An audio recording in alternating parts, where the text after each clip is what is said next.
This is a hard topic. Now, I'm not looking to get roasted here, but rather share what I'm learning with you when it comes to all the single-family rezoning that could be happening in Calgary. Now, as of today, the City Council has not voted, and I don't fully know when that's going to happen. However, I want to share with you what I've learned about what could be built on lots across the city if this goes live and that zoning change happens. Many Calgarians who are against the change that I heard speak over the last couple of weeks during the council meetings talked about these 4x4 infills that could come in and take over neighborhoods. And I get it. I'm a homeowner. I own a single family home, and I thought the same initially. So I want to pose a question to you. Would you believe that out of 3,500 detached home sales that happened over the last 90 days in Calgary, less than 50% of those detached homes would have actually worked for a 4x4 lot to be approved? Now, what if I said that that was actually less than 20%? And maybe what if it was less than 10%? What if it was even lower? What is that number? What do you think it is? Let's rewind things a little bit here. Are you okay if I share this with you?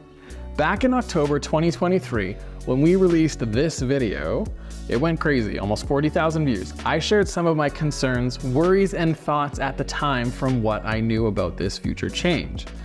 A couple of weeks ago, I was introduced to David White, who is the principal and founder of Civic Works, and we had a great discussion. Here's what I learned through that conversation. My gut was always telling me that there was no way that just because a home zoning changed, that any style of new product could just be thrown up and built on whatever it has, have up to 8 suites, whatever it is. I mean, there's just no way this could happen easily. And these massive projects taking over anywhere and everywhere, and there isn't. That just can't happen. Now, here's why. Not all lots are created equal. I know it's shocking, but not all lots are created equal. So the term middle housing has come up a ton lately, more than I've ever heard it. What it essentially means, with the possible rezoning of single-family homes in Calgary, it includes, there's different types of densities. So you have low density, which is single-family housing. You have high density, which is really a lot of your main streets, your urban centers, high-rise condos, that type of thing. And then you have this middle housing, or what some have called gentle density. I don't know if that is kind of a marketing term, gentle density, to make it feel better for us, but gentle density is what has been used, or tied with middle housing. So that includes things like secondary suites, backyard suites, duplexes, triplexes, fourplexes, and walk-up apartments. Now, along with that comes this 4x4 unit complex that many people quote and discuss and are truthfully dreading. I've heard so many conversations, talked to so many people, and when I share this information with them that I'm gonna share with you, a lot of them are shocked at the reality of what actually could happen in our city. So these 4x4 units, there's 2 different types. You've got mid-block, where there's a courtyard in the middle, there's 4 units up front and 4 in the back. So usually you have 2 townhouse units, 2-story units on the front with basement suites in the basement. Basement suites are usually 400 or 500 square feet, and then you have double that on the upper 2 units, so maybe 700 to 900 square feet. There's a courtyard in the middle of the lot, and then another one of those, and then there's garage in the back. That's your middle block, and some of those have already been built in the city, and this is exactly what it looks like when they are completed. Then there's the second type. These ones are on the corners. There are many, many of these. If you drive through neighborhoods like Capitol Hill or areas right around there, if you go to some of the busier streets, you will see a lot of these already built. These corner lot 4x4 units where there's 4 townhomes on the top and there's 4 suites on the bottom. Now, a lot of these are built and the parking requirement is basically 4 parking stalls for 8 units. I know many people are against this and they feel that it's going to just trash the streets, have cars everywhere, but that's what it is. And that's what those are looking like. So the big thing you need to know here is, where can these be built? If the zoning goes through, they can't just be thrown on any lot. So if you are in a single family home down in, Mahogany, and down in Mahogany, you believe that there could be someone that takes a newer home, rips it down, puts one of these in, the chances are it's just not gonna happen, and here's why. These cannot be developed if any of the following are present for that lot. So if there's no back lane, it's not 50 feet wide and 120 feet deep, or has an irregular shaped lot, so like a corner, a pie, any kind of odd shapes, it's not gonna work. So there has to be lane access and 50-foot frontage and 120-foot depth and a regular rectangular shaped lot. Now, if you think about all the different types of lots in our city, that takes out so many places. That just will not work to do one of these 4x4 type lots. So out of the 216,000 possible lots to be rezoned, which actually could be closer to about 300,000 or so, but Civic Works was going off of this number of 216,000. How many lots do you believe could be available for rezoning in the city? Is it 4.6%, 28.8%, 49.2%, 67.3%? I mean, when I posed this question to many people over the last 2 weeks after I learned this information, I got everything from 20% all the way up to even someone said 70 to 80%. Well, what do you think it is?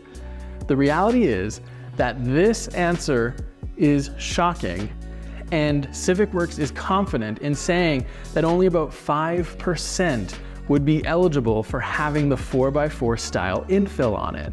Because there's even more criteria than just what I said before. There's also floodplains, there's also slope lots. There's a lot of things that come into play where these cannot be built. There's also the value of it, the economics around that as well. However, this is just for this style of development. If the lot doesn't work for a 4x4, then it could work for a duplex, a triplex, maybe a garage suite, backyard suite, something like that. So there is density that could happen if this goes through.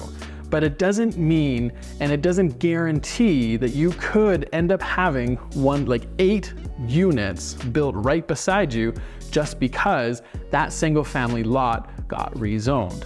So just because something can be changed and built, does it mean that it should or it will? So I'm gonna show you right in the back end of the MLS here. So the back side of Matrix Pillar 9 is where we do our searching as agents. And as you look, as you see, I've set this up for the city of Calgary. I've set it up to go back over the last 90 days. And I've also said detached properties only. So on the bottom left, you can see how many matches work for that certain criteria. So right now there's 3,516 sales that happened over the last 90 days. So let's start filtering out some of these lot sizes and things, and let's see what comes up. So let's adjust this to 50 plus feet for the frontage, all right? Now that takes already, 2,500 of those sales out. So we're down to 1,000 properties that sold that have a 50-foot frontage or greater.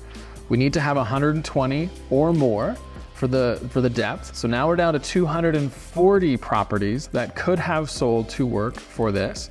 It needs to have a back lane. So we have to have a back lane, and we also need to have a rectangular lot. So I know, being an agent, that not all agents use this lot features field correctly, or sometimes it's missing. So when we're doing searches, sometimes if you want a rolling slope lot and we select that, well, sometimes it just don't show up because agents don't use that, which is fair. So 160 out of the 3,516 lots is just under 5% at 4.6%. So 4.6% of all the lots currently could have worked, which is oddly the exact same number that Civic Works said could work when they did their own scanning of the whole city. So I think they're onto something. However, not every lot is created equal, right? So now we got to go even deeper, because these 4x4 infills are being built for mainly rental purpose only.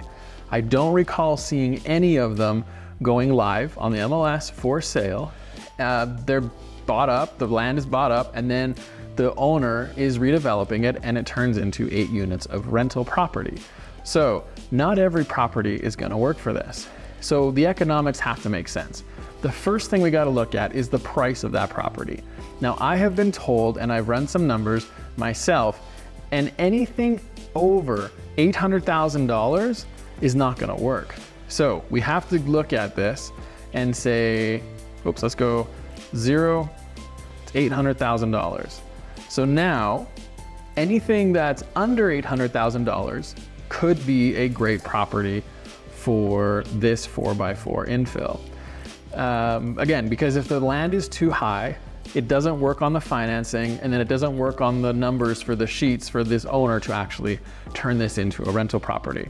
So now the other thing with this is properties that are built kind of 1990 and newer, they also economically don't make sense to knock down and do this type of development. A lot of it has to do with the age of the property, the cost of the property.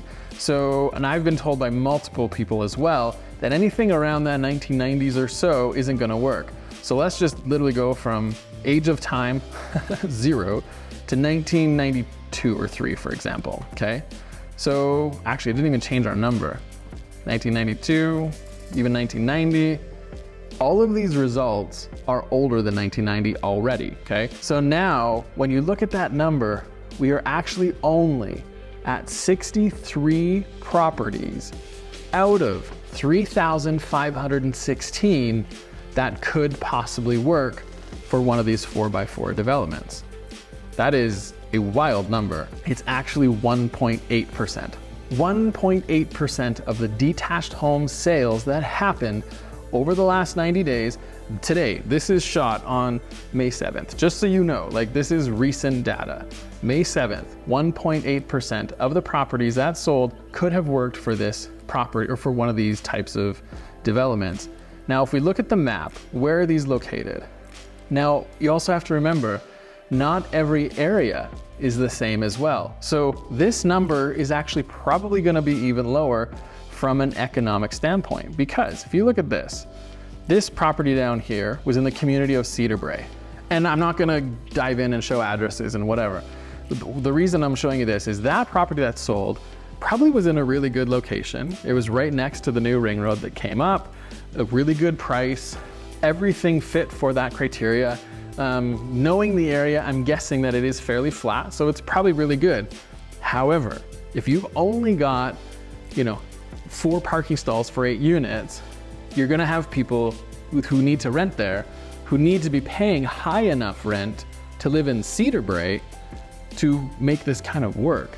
And they also need access to grocery stores. They need access to your transit. They need access to a lot of amenities within walking distance, because again, half of these people don't have a car, or they're just parking on the street and it creates chaos, which could happen too. So some of these areas like Cedar Brae, Braeside, Woodbine, like somewhere down here in Woodbine probably is not gonna make good choices for this. However, you jump up to Acadia, you are close to the LRT. So some of these areas, I think it's probably Fairview. Fairview right here. So some of these areas could end up working, but some of them can't. So we could even safely say, we take out maybe another 10 units here, and now we're down to what, 1.5% of the properties? So I wanna share this with you, not again to say, let's do rezoning. I'm not sharing this to say, let's not do rezoning. I was really, really surprised when I actually started digging into the numbers and looked at how many places could actually be used for one of these 4x4 style behemoth infills that so many of you viewers who have single detached properties are so concerned about. I was too, until I saw this. But that still means that we could end up having some other types of development that happen, right? You could still have garage suites. We could have single family homes knocked down and infills coming in, and it's just 2 duplexes. Maybe there's suites in the basement of those. So it really depends on the lot. We're not just gonna see hundreds or thousands of these 8x8 units coming up in our city, across the city. If the zoning changes, We will see change, but we're not gonna see that type of change everywhere. So I wanna share a story with you.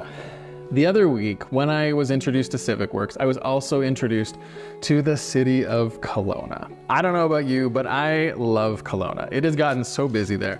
But city of Kelowna, back in like 2015, 16, 17, somewhere in there, they had to make changes similar to what Calgary is going through right now. And the other week, I was able to hear from one of their planning department individuals discuss how they did this. And I really, really liked this idea. If change is gonna happen, and it's kind of inevitable, or it doesn't go through, this still is a great idea to kind of create some clarity for the city and for those that own properties in the city and what could happen. So if you watched last week's market video, I talked about how change is hard. It's super hard, especially unknown change or something forced upon us. I believe the city of Kelowna felt the exact same way, and this is how they handled it. What they did is they wanted their residents to know exactly what would be built. So take out the unknown fears and unsureness that residents had because they knew something was coming, but they just didn't know what it was gonna look like. A large time waster and a big cost for builders is holding a lot while they're going through approvals from the city. Now, this can take a lot of time, and sometimes it can take a year and a half sometimes for certain developments to be approved. Now, what the city of Kelowna did is they were actually able to take on average approval times for certain types of developments from 18 months down to 10 days. I was shocked when I saw that number. How are they doing this? Well, it all has to do with predictability. What they did is they held an infill design challenge. Many applications came in, ideas, designs, really great ones, and I'm sure horrible ones too. These were judged by a multidisciplinary panel of experts, so engineers and different individuals that really understood what was going to happen and what they were going to do. And the top winners would be chosen, and the designs that builders could build would win, and they would have ultra short approval times. So what they did back in 2016, and then they actually did another round of a design challenge, I think it was in 2021 or 22, so they've done 2 of these so far. Those products were able to be brought to the market way quicker, which is something we need in our city. We need more product quicker. And again, if you're gonna be doing not just these 4x4 units, but you're doing infills or you're doing other things that could be sold on the market or rentals, it all helps our market. This actually made it easier for the city because they knew what to expect when inspectors were going into the products. They knew what the developers were going to be building, the builders were going to be building, and they had experience with this exact layout and style because the builders had to build it to that certain specification. And ultimately, the winning infill housing designs met the stated goals and principles of increasing housing, diversity, affordability, sustainability, and livability, all in the city of Kelowna. Again, whether the rezoning vote changes our zoning or not here in Calgary over the next probably couple of weeks, I personally think that this is a way that could really help our city allow to have needed product come to our market quicker and could include 5 to 6 styles of garage suites and duplexes and so on that could be built with a short approval time frame. I mean, it's really smart. Affordability of homes in our city is something that is talked more and more about. This vote and this change that could happen is only one part of a housing strategy that is being talked about in Calgary. Now, if you own a home and you want to make wise decisions around affordability, then this video up here is for you.